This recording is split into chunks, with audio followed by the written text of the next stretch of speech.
कैसा रहा पिछला क्लास बेटा? क्या एक्सपीरियंस रहा सवालों का? क्या मज़ा आया वो सवाल करते समय? मैथमेटिक्स के ये कॉन्सेप्ट्स तुमको अच्छे लगे? हम लोग अब मैथमेटिकल टूल्स में डिफरेंशिएशन की सारी ज़रूरी कॉन्सेप्ट्स को, मेथड्स को सीख चुके हैं। अब हम लोग बहुत इम्पॉर्टेंट दूसरा मैथमेटिकल टूल सीखने जा रहे हैं, इंटीग्रेशन। डिफरेंशिएशन को हमने क्या सीखा बेटा? दो फिजिकल सिग्निफिकेंस हैं डिफरेंशिएशन के। पहला, it's rate of change of a quantity y with respect to x. If we say dy by dx, then it is change of y with respect to x, where dx is so small that it is tending to 0. That means we are taking the change of y with very small variation in x. That is dy by dx. It is slope of a curve y versus x. ध्यान से सुनना. It's dy by dx, that is differentiation or derivative of y is slope of curve of y versus x at some point x y coordinate. And the third physical significance of this dy by dx is, आपको याद है बेटा? dy by dx is slope, means dy by dx is tan theta. और dy by dx के पहले class में हमने explanation दिया था कि ये है y की value at x plus d x minus y की value at x upon d x. जो फर्स्ट क्लास है उसमें हमने वेलोसिटी और डिस्टेंस का एक केस लिया था, कार वाला, और उसमें वेलोसिटी और डिस्टेंस दोनों टाइम के साथ बदलते थे, टाइम के फंक्शन थे, और हमने d x by d t यानी वेलोसिटी कैलकुलेट किया था। कैसे? कि x की value at t plus d t minus x की value at t upon d t when dt is very very small, that is limit dt tending to 0. ये सब मैंने क्या बोला? Revision of the first class and the second class, lecture, second lecture and first lecture, just to revise you कि हम क्या बात कर रहे थे। चलो अब आज के प्रॉब्लम पर आते हैं, आज के नए और बहुत इम्पॉर्टेंट टूल, और मैं कहूँगी इम्पॉर्टेंट नहीं, मज़ेदार भी, इंटीग्रेशन।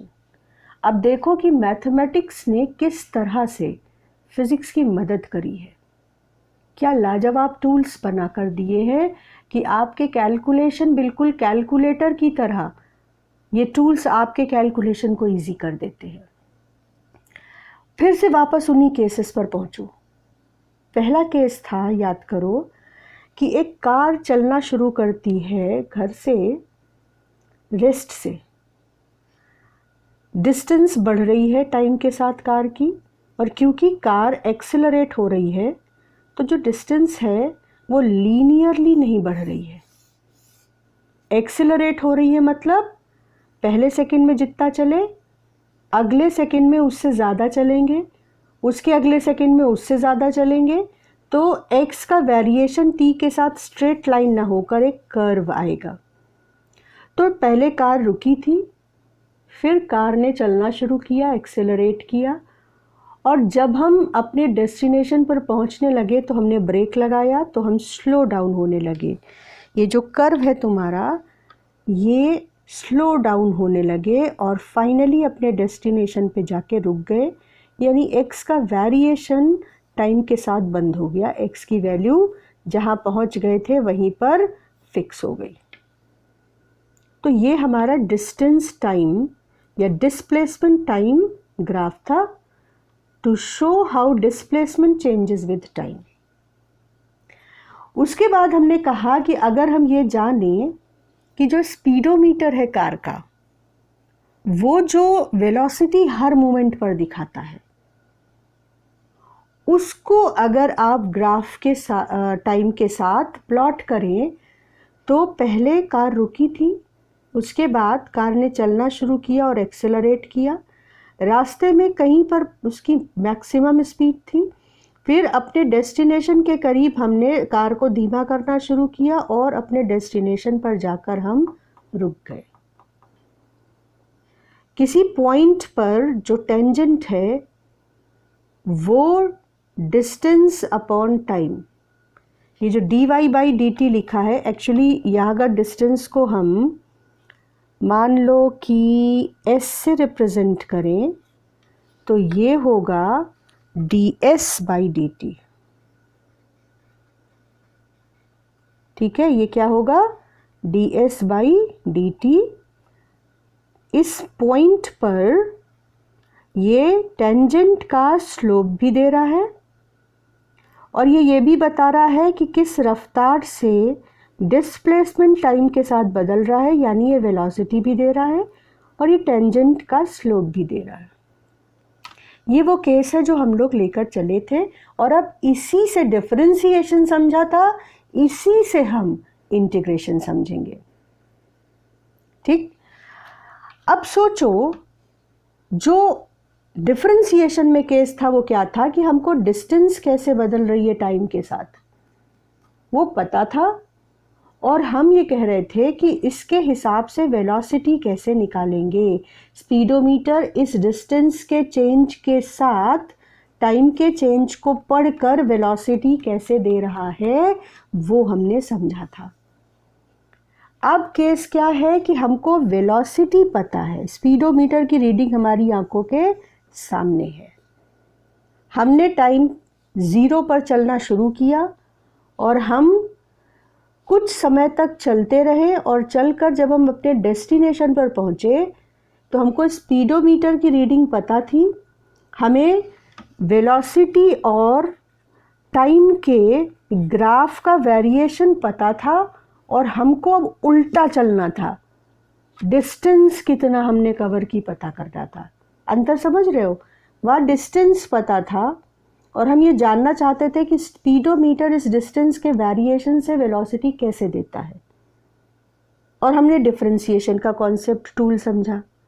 अब हमको स्पीडोमीटर की रीडिंग पता है और हम जानना चाहते हैं कि हम कितनी दूरी चल आए, ये हमको वेलोसिटी देखकर पता चल जाए, वेलोसिटी का टाइम के साथ वेरिएशन देखकर पता चल जाए। तो हमने क्या किया कि हमने कहा कि भाई एक इजी केस लेते हैं समझने के लिए। क्या कि मैंने कार को एक रफ्तार पर, मान लो कि 10 मीटर पर सेकेंड की रफ्तार पर मैंने कार को चलाया t=0 से और 8 सेकंड तक हम चलते रहे। 8वें सेकंड पर हमने गाड़ी रोक दी, यानी कार की रफ्तार लगातार कितनी बोल रहे थे मैं? 10 मीटर पर सेकेंड, 10 मीटर पर सेकेंड बनी रही और 8 सेकंड पर जाकर हमने गाड़ी को रोक दिया। कोई एक्सेलरेशन नहीं, कोई डी एक्सेलरेशन नहीं, कार की रफ्तार constant through out the journey. और मैं पूछूं कि कितना डिस्टेंस कार ने कवर की तो तुम क्या बताओगे? तुम बताओगे कि डिस्टेंस इज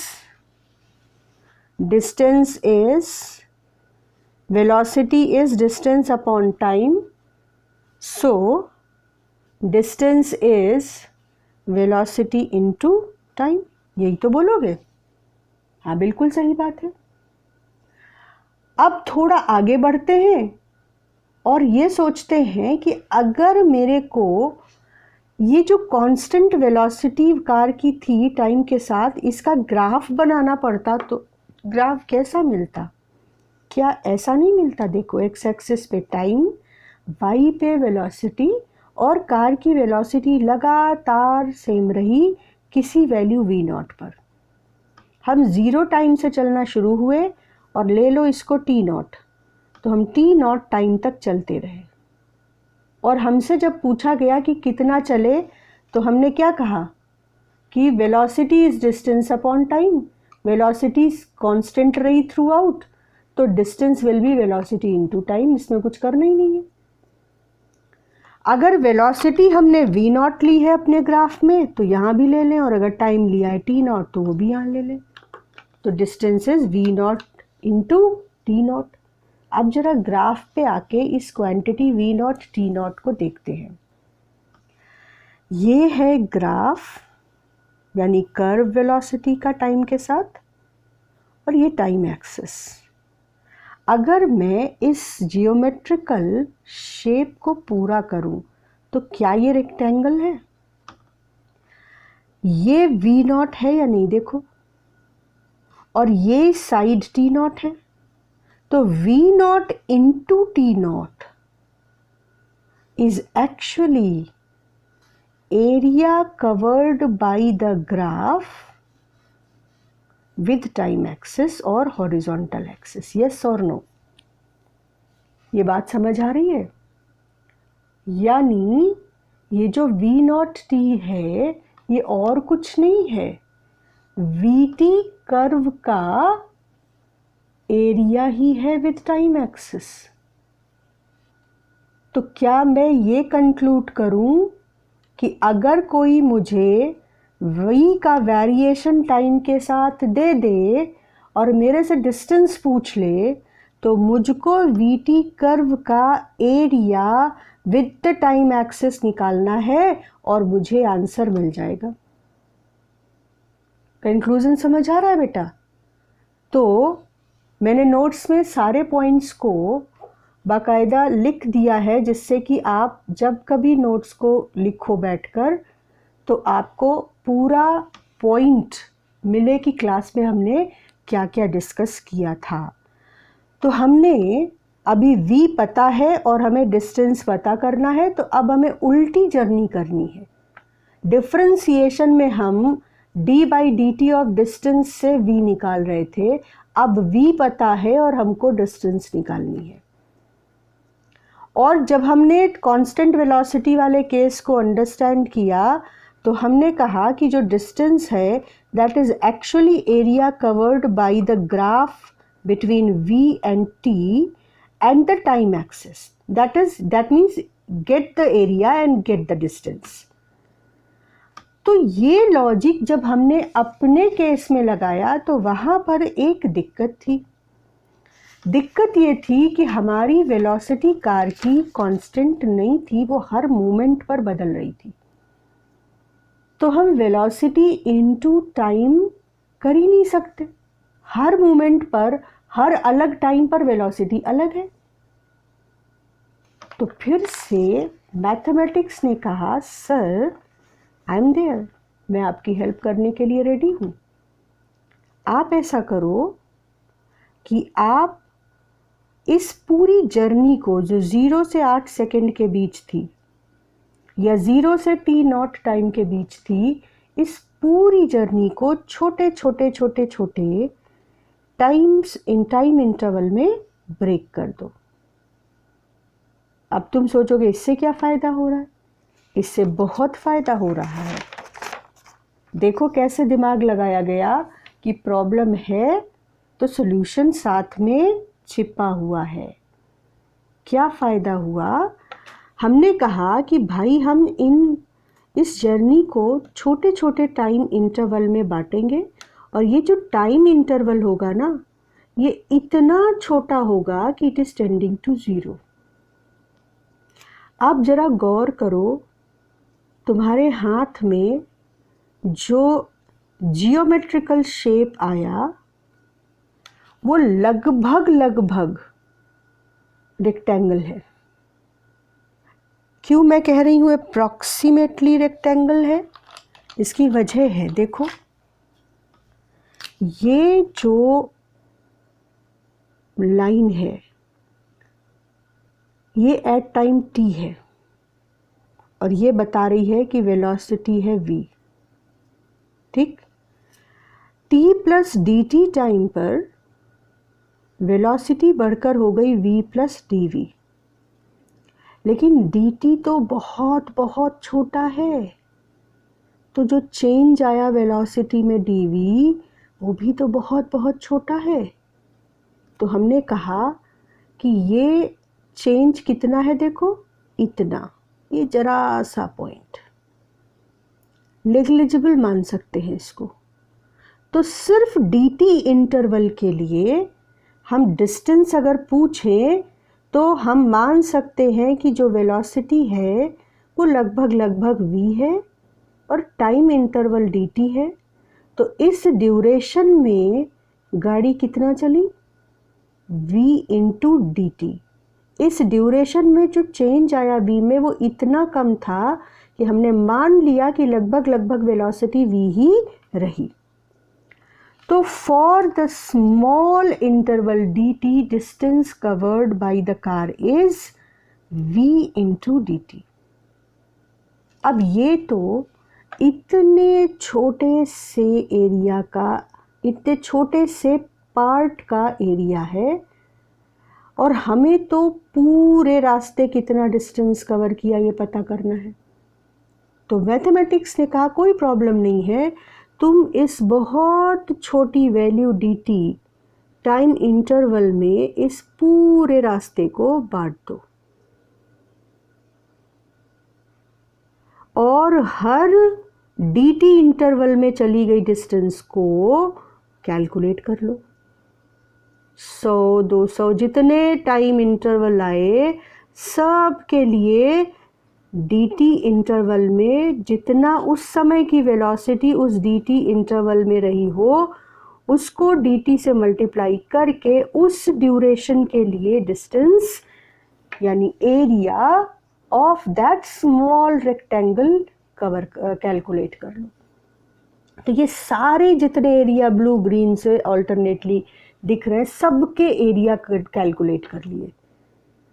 अब अगर इनको हम ऐड कर दें सारे एरिया को तो क्या 0 से t0 के बीच चली डिस्टेंस मिल जाएगी? तो तुम कहोगे हाँ, लेकिन ये तो बहुत बड़ी प्रॉब्लम है, पता नहीं कितने एरिया बनेंगे इस तरह के छोटे छोटे, तो कहाँ तक बैठ के जोड़ेंगे उन सबको? Then mathematics says I am there to give you a beautiful efficient tool called integration. Integration और मैथ सेज दैट हम क्या कह रहे हैं कि dt टेंडिंग टू 0 पर v dt एरिया को सारी जर्नी के लिए v dt कैलकुलेट करके सारी जर्नी के लिए ऐसे एरिया निकालो और फिर सबका सम कर लो। कंडीशन क्या रहेगी कि जर्नी 0 से t0 के बीच है और ये जो dt टाइम इंटरवल है ये बहुत बहुत छोटा है, जिससे कि जो उस पर्टिकुलर टाइम इंटरवल के लिए वेलोसिटी है वो उस पर्टिकुलर टाइम इंटरवल में हम कांस्टेंट मान के उस पर्टिकुलर एरिया का कैलकुलेशन कर लें और ऐसे ही हर पर्टिकुलर एरिया का कैलकुलेशन करके और उनको समेशन कर दें उनका। तो मैथ्स ने कहा कि this sum of all the areas, ये सांप जैसा बना हुआ है देखो, this is called integration and I will give you integration results of different functions and use them just as differentiation and get what you are required to calculate. मतलब हम कर क्या रहे हैं, हम वेरिएबल वेलोसिटी या वेरिएबल जनरल वेलोसिटी का अगर केस ना लो, वेलोसिटी टाइम का फंक्शन है और वेलोसिटी वेरिएबल है, तो मैं जनरल केस ले लूँ, मैं कहूँ कोई भी चीज़ हो सकती, फोर्स हो सकता है, फोर्स डिस्टेंस के साथ बदल रहा है, कोई भी केस हो सकता है, स्प्रिंग में फोर्स जो है वो डिस्टेंस के साथ एक्सटेंशन के साथ बदलता है। तो कोई भी वेरिएबल क्वांटिटी जो किसी दूसरी क्वांटिटी पे डिपेंड करती है, तो वेरिएबल क्वांटिटी जो किसी दूसरी क्वांटिटी पे डिपेंड करती है उसके ग्राफ और हॉरिजॉन्टल एक्सिस के बीच का जो एरिया है वो एरिया हमको एक पर्टिकुलर क्वांटिटी देगा। बात समझ आ रही है? जैसे अगर ये f और x के बीच रिलेशन होता तो f इंटू डिस्प्लेसमेंट क्या मिलता है, वर्क डन। तो हमको इसी तरीके से डिफरेंट वेरिएबल्स के बीच के रिलेशन से जो ग्राफ बनता है उसके और हॉरिजॉन्टल एक्सिस के बीच के एरिया से हमें कई रिक्वायर्ड क्वांटिटीज़ कैलकुलेट करने में सुविधा मिलेगी। बस फ़र्क ये रहेगा कि वेरिएबल होने की वजह से हम उनको बहुत छोटे छोटे इंटरवल में डिवाइड कर लेंगे। उस होल एरिया को कैलकुलेट करने के लिए छोटे छोटे इंटरवल्स में डिवाइड करेंगे, छोटे छोटे एरियाज़ को कैलकुलेट करेंगे और उनको सम करेंगे, उनको इकट्ठा लाएंगे। We will bring them together, we will integrate them together. तो मैथ्स ने कहा कि भाई ये पूरा प्रोसेस तो मैं तुम्हारा एक लाइन में करवा दूंगा। क्या करना होगा? एक एलिमेंट का एरिया निकालो और फिर आप इंटीग्रेट कर दो। आप देखो कि आप अगर वेलोसिटी वाला केस लें तो आप 0 टाइम पे शुरू हुए थे और आप t0 टाइम तक चलते रहे थे। एक एलिमेंट का एरिया VDT है, तो 0 से t0 के बीच टोटल कितना एरिया है वो इंटीग्रेशन से मिल जाएगा। What is integration? This symbol stands for integration and it integrates, it brings all the areas given by the small interval of time and velocity, it integrates all those areas. क्या बात समझ आई? अगर थोड़ी भी समझ में आई है तो ये बहुत बहुत पॉजिटिव आपका मूवमेंट है, बहुत पॉजिटिव आप जा रहे हो और हम धीरे धीरे पूरी बात समझ लेंगे। ठीक? तो इंटीग्रेशन क्या है कि in this method we calculate area under a graph. किसका ग्राफ? किसी फंक्शन का graph. And area under the graph of a function and horizontal axis, and this method is called integration। तो अगर हम इस पर्टिकुलर केस की बात करें तो हम क्या निकाल रहे थे? डिस्टेंस हमको कैलकुलेट करनी थी, वो हम निकाल रहे थे। उसके लिए हमने छोटे एलिमेंट एरिया को कैलकुलेट करके इंटीग्रेट कर दिया। टाइम के ऊपर हम इसे इंटीग्रेट कर रहे हैं, तो किस टाइम से शुरू हुए और किस टाइम पे ख़त्म किया? VDT from where we started and at what point we end। जहाँ से शुरू किया उसको बोलते हैं लोअर लिमिट और जहाँ पर ख़त्म किया उसको बोलते हैं अपर लिमिट। और हम डिस्टेंस कैलकुलेट कर लेंगे।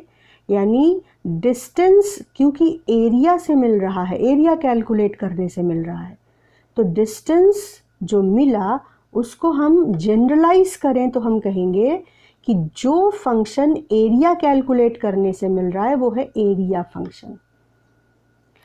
जिस क्वांटिटी का ग्राफ है उसको हम कहेंगे फंक्शन और वेरिएबल जिसका ग्राफ है। जिस क्वांटिटी और हॉरिजॉन्टल एक्सिस के बीच के एरिया से हमको जो क्वांटिटी मिल रही है उसे हम एरिया फंक्शन कह रहे हैं। जिसका ग्राफ है उस क्वांटिटी को हम सिर्फ फंक्शन के नाम से बुलाएंगे। और ये जो dt है ये हॉरिजॉन्टल एक्सिस पर जो क्वांटिटी है उसको रिप्रेजेंट करेगा। जैसे कि वो कोई भी क्वांटिटी, दो क्वांटिटीज़ जिनका ग्राफ है उनके बीच की हॉरिजॉन्टल एक्सिस पर जो प्लॉट किया है वो क्वांटिटी यहाँ पर होगी। अगर तुमको थोड़ा भी समझ आ रहा है तो बिल्कुल निश्चिंत रहो, अभी सब समझ में आ जाएगा। ठीक है ना? धीरे धीरे सब समझ में आएगा।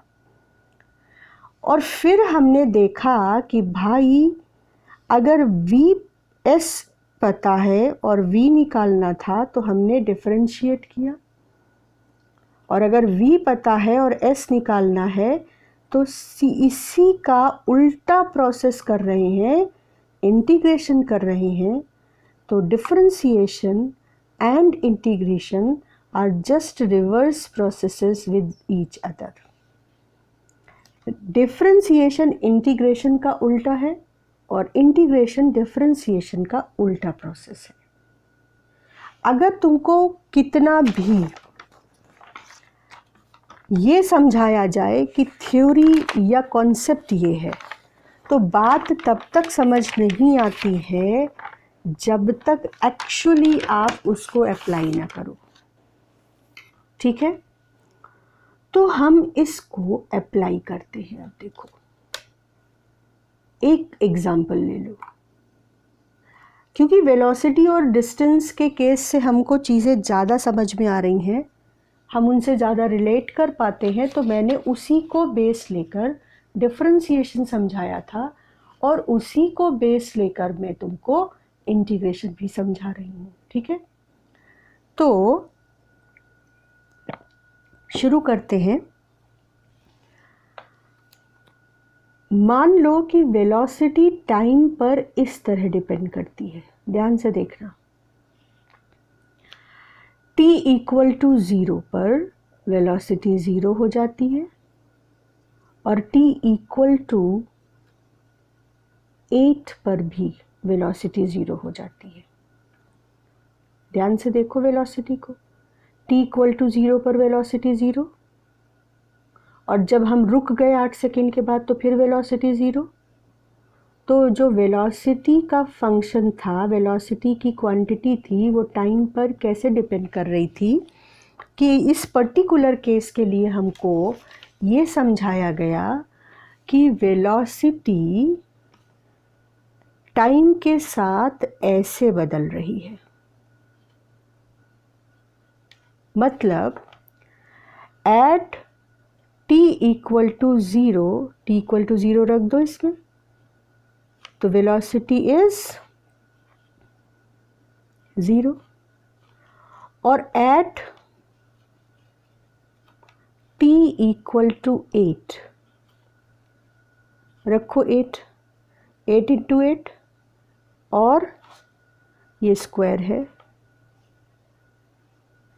8 इंटू 8, 8 इंटू 8 64, 8 स्क्वायर 64, वेलोसिटी फिर से 0 हो रही है। तो हमारी वेलोसिटी टाइम के साथ ऐसे बदल रही है, और ये रहा उसका ग्राफ। बात समझ आ गई? अब हमको कहा गया कि भैया ये रहा वेलोसिटी का वेरिएशन, अब बताओ कि 0 से 8 सेकेंड के बीच हम कितनी दूर चले।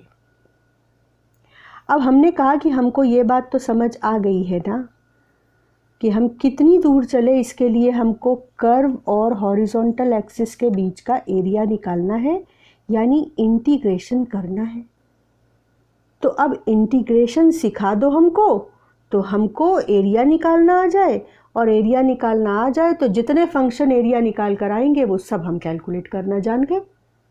तो मैंने कहा बिल्कुल ठीक बात है, चलो एरिया कैलकुलेट करना सीखते हैं। v is 8t minus t square, लेकिन भैया v तो ds अपॉन dt होता था कि नहीं होता था? तो ds upon dt is 8t minus t square. तो खाली ds 8t minus t square dt, यानी बहुत छोटे से इंटरवल dt में जो बहुत छोटी सी डिस्टेंस चली गई वो ये है। तो इंटीग्रेशन क्या कहता है कि अगर तुमको पूरी डिस्टेंस चाहिए, यानी इस ग्राफ के और टाइम एक्सिस के बीच का सिर्फ ये पतला सा एरिया ये है, लेकिन तुम्हें ये इतना एरिया नहीं, इतने एरिया की हेल्प से पूरा एरिया चाहिए, तो इसको इंटीग्रेट कर दो। किसको? ds को इंटीग्रेट कर दो। लेकिन ds तो 8t माइनस टी स्क्वायर है, और 8t माइनस टी स्क्वायर क्या है, देखो v है। यानी असल में मैंने इसको लिखा तो मैंने लिखा क्या है, असल में मैंने v dt ही तो लिखा इतनी देर से, जो हम कह रहे हैं कि छोटे से इंटरवल को इंटीग्रेट करके, यानी सारे इंटरवल्स को जोड़ने का काम मतलब इंटीग्रेशन है। और कहाँ से शुरू किया, t इक्वल टू 0 से, कहाँ ख़त्म किया, 8 सेकेंड तक। तो v क्योंकि 8t माइनस टी स्क्वायर है तो v की जगह 8t माइनस टी स्क्वायर लिख दिया, dt लिख दिया। और ये तरीका भी तुमको बता रहे हैं कि अगर v दिया था और s पूछा था, तो अभी हमने देखो सीखा है कि v इज इक्वल टू, अभी हमने सीखा है कि distance is equal to integral v dt। तो हमने उसको यहाँ पर देखो किया, s is equal to integral v dt, v की जगह पे 8t माइनस टी स्क्वायर और dt। लेकिन v is equal to 8t minus t square को हम v को ds अपॉन dt भी लिख सकते हैं। फिर dt को इधर लाकर ds, यानी छोटे टाइम इंटरवल में डिस्टेंस ds है तो वो इतनी है, तो पूरी डिस्टेंस इस सारे छोटे छोटे ds को जोड़ दें, यानी इंटीग्रेशन ऑफ ds। लेकिन ds तो v इंटू डी टी है, तो v इंटू डी टी, इसको ऐसे भी समझते हैं और v इंटू डी टी सीधे भी लिख सकते हैं। मेरा फ़र्ज़ है कि मैं तुमको पूरी बात बताऊं और धीरे धीरे तुमको सब आने लगेगा, इसलिए कोई टेंशन नहीं लेना है। मैं बार बार कह रही हूँ कि पहले ही बच्चे अगर डर जाते हैं तो फिर वो कोशिश करना छोड़ देते हैं समझने की, वो आपको नहीं करना है।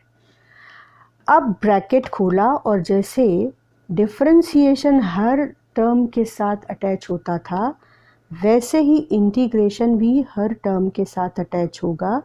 और इंटीग्रेशन ये symbol along with this dt है। तो देखो इंटीग्रल 8t और dt माइनस, अब ये ब्रैकेट खोला तो ये इंटीग्रल t स्क्वायर के साथ भी आ गया और dt। तो डिस्टेंस कैसे कैलकुलेट करेंगे, v इंटू डी टी की हेल्प से कैलकुलेट करेंगे।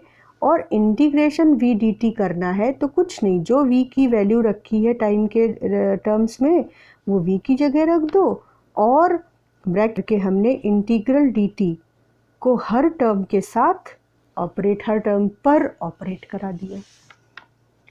अब आया असली सवाल कि भाई इंटीग्रेशन ऑफ t स्क्वायर और इंटीग्रेशन ऑफ 8t है क्या। तो हमने कहा कि ये फिर डिफरेंशिएशन की तरह वैल्यूज़ लर्न करनी पड़ेंगी। कैसे लर्न करनी पड़ेगी, देखो integration x to the power n dx is x to the power n plus 1 upon n plus 1। इसको आप बाकायदा देखिए कि d by dx के साथ ये किस कदर इन्वर्स प्रोसेस है, रिवर्स प्रोसेस, इन्वर्स नहीं। d by dx of x to the power n क्या था बोलो, मल्टीप्लाई हो रहा था n, और x में n की पावर 1 माइनस हो रही थी। देखो यहाँ n मल्टीप्लाई होकर x to the power n minus 1 हो रहा था, और यहाँ क्या हो रहा है, एक पावर n जुड़, एक 1 पावर n में जुड़ रही है और अपॉन n प्लस 1 हो रहा है। वहाँ मल्टीप्लाई हो रहा था, यहाँ डिवाइड हो रहा है। यहाँ माइनस हो रहा था 1, यहाँ प्लस हो रहा है 1। तो डिफरेंशिएशन का जस्ट रिवर्स प्रोसेस इंटीग्रेशन है। अब हमको ये सबसे ज़्यादा इस्तेमाल होने वाला है फॉर्मूला, ये पता चल गया। अब हम इसको यहाँ पर लगा देंगे। तो सबसे पहले आते हैं अपने पहले टर्म पर, यानी इंटीग्रेशन 8t dt। तो चलो स्टार्ट करते हैं इंटीग्रेट करना।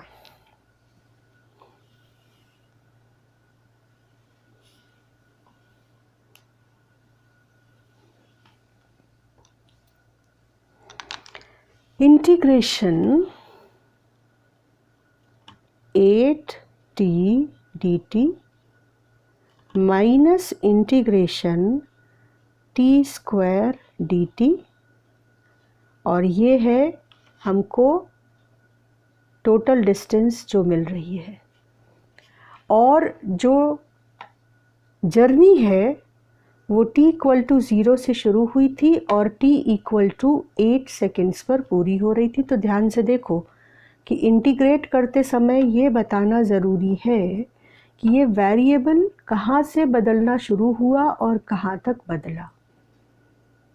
ठीक, अब हमने कहा कि 8 तो टाइम के साथ बदल नहीं रहा है, तो जैसे डिफरेंशिएशन करते समय अगर किसी वेरिएबल के साथ कोई कांस्टेंट आ जाता था, ऐसे देखो, अगर डिफरेंशिएशन करते समय d by D x of 5x होता तो हम क्या करते थे, हम 5 को बाहर ले लेते थे और d बाई डी एक्स को x पर ऑपरेट कराते थे। उसी तरह से यहाँ पर भी जो कांस्टेंट टर्म है उसको हम बाहर ले लेंगे और इंटीग्रेट कराएंगे सिर्फ वेरिएबल t पर, माइनस t स्क्वायर dt। अब एक एक करके इंटीग्रेशन शुरू करो। सबसे पहले t का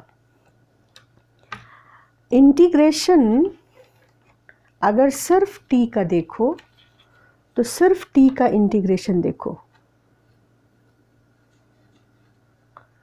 क्या हम इसको इंटीग्रेशन t की पावर 1 dt कह सकते हैं?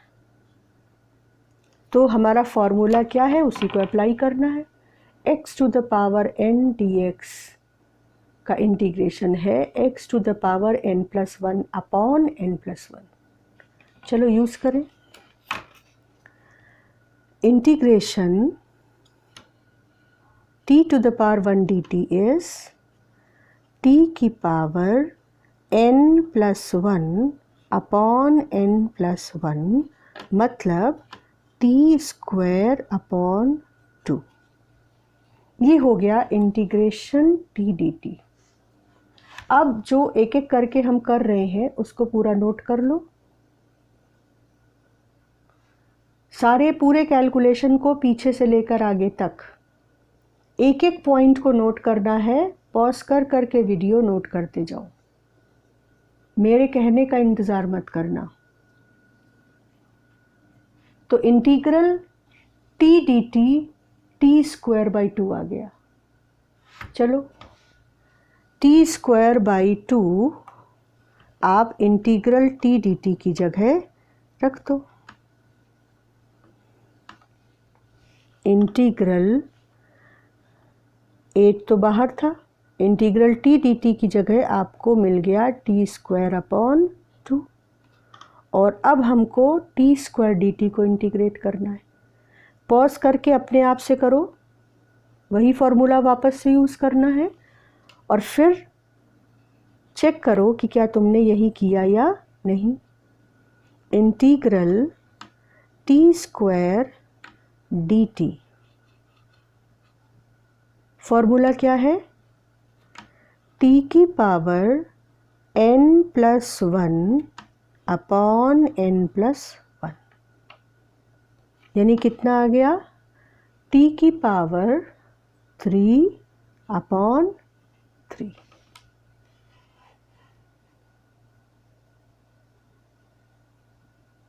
हो गया। चलो इंटीग्रल t स्क्वायर dt की जगह आप ये वैल्यू रख दो, t की पावर 3 अपॉन 3।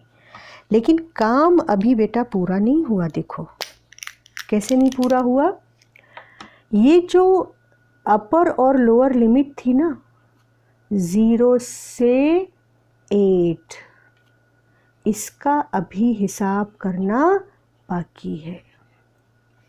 वैल्यू तो तभी मिलेगी, अभी तो एक्सप्रेशन मिला है केवल। तो कैसे इसका हिसाब करते हैं, अगर ये सीख लिया तो हमने इंटीग्रेशन प्रोसेस सीख लिया। अगर बाय चांस ये फाइल साइज़ पूरी हो जाती है बेटा, तो वीडियो अचानक ही रुक जाता है, तो कोई परेशानी की बात नहीं है। अगर क्लास अचानक कट हो जाए रिकॉर्डिंग, तो हम नेक्स्ट क्लास में वहीं से शुरू करेंगे, तो आपको टेंशन लेने की ज़रूरत नहीं है, ठीक है। अब देखो क्या करना है। सबसे पहले ये जो अपर लिमिट है ना, ये यहाँ रखेंगे। कहाँ? t की वैल्यू है ये, t की बराबर 0 से शुरू हुए थे और 8 सेकंड तक, तो 8, फिर t की जगह पे रखा 8 स्क्वायर अपॉन 2, ध्यान से देखना, फिर माइनस साइन लगाएंगे। और अब ये जो लोअर लिमिट है ये इसी एक्सप्रेशन में रखेंगे। ये है प्रोसेस इंटीग्रेशन का पूरा। पहले अपर लिमिट रखी, फिर माइनस साइन लगाया, फिर लोअर लिमिट रखी वेरिएबल की जगह, फिर ये माइनस, और फिर यही काम यहाँ किया।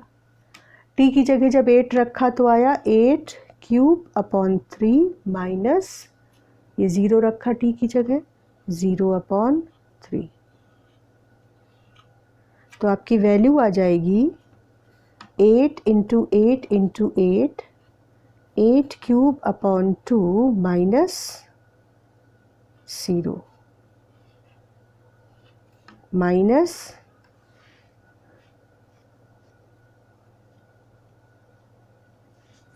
8 क्यूब अपॉन 3। बात समझ आ रही है? अब आप इसको फाइनली कैलकुलेट कर लो कि वैल्यू कितनी आई। 8 क्यूब को कॉमन ले लो, ब्रैकेट में बचेगा 1/2 माइनस 1/3। एक बात और बेटा, हो सकता है कि कैलकुलेट करते समय कहीं मुझसे गलती हो जाए, तो बहुत अवेयर रहते हुए कैलकुलेशन मेरे साथ करते चलना, कि अगर मेरे से कहीं गलती हो रही है तो आप पकड़ लो उसे, ठीक है। अब ये कैलकुलेट करके आपका आंसर आ जाएगा जो भी हो। तो ये इंटीग्रेशन का पूरा प्रोसेस था, लेकिन अभी इंटीग्रेशन के कॉन्सेप्ट्स के लेवल पर हमें और बातें भी करनी है, बहुत सारी, तो वो नेक्स्ट क्लास में करेंगे। आज के लिए इतना ही। अब मैं तुम लोगों को काम देकर ही छोड़ रही हूँ कि आपको जो कॉन्सेप्ट मुझे देने हैं वो तो देने ही हैं, लेकिन आप थोड़ा सा क्वेश्चंस भी ट्राई करो, और मैं आपको इंटीग्रेशन की डिफरेंट वैल्यूज़ दे रही हूँ साथ में। डिफरेंट फंक्शंस जिनको हम फिज़िक्स में बार बार इस्तेमाल करेंगे, उनकी आपको मैं वैल्यू दे रही हूँ। और ये साइड में देखो, मैंने याद करने के लिए आपको आसान हो, तो इधर differentiation of log x is 1/x, तो integration of 1/x is log x। ये प्लस सी का कॉन्सेप्ट आपको अभी समझाना है, मुझे अगले क्लास में समझाएंगे। लेकिन अपर लिमिट और लोअर लिमिट अगर रख कर क्वेश्चन करते हैं तो ये प्लस सी नहीं आता है, तो आप सवाल जो मैं दे रही हूँ वो बाकायदा सॉल्व कर सकते हैं, ट्राई कर सकते हैं। तो सबसे पहले फॉर्मूला नोट कर लो सारे, और उसके बाद प्रैक्टिस प्रॉब्लम्स मेनली मैंने एच.सी. वर्मा से ली है। अगर आपके पास बुक नहीं भी है तो आपको मैंने क्वेश्चन नंबर और एच.सी. वर्मा नीचे लिख दिया है, जिससे जब भी बुक होगी आपके पास तो आप समझ जाएंगे कि आप कितने क्वेश्चंस ऑलरेडी कर चुके हैं। वीडियो पॉज करके आप आराम से क्वेश्चंस नोट कर लेना। इसके बाद ये और क्वेश्चंस हैं, ये सारे क्वेश्चंस मैंने एच.सी. वर्मा से ही लिए हैं।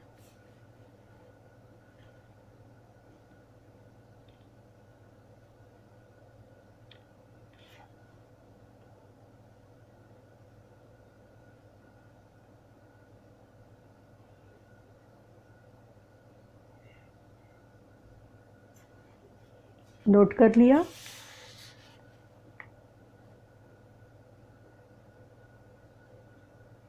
चलिए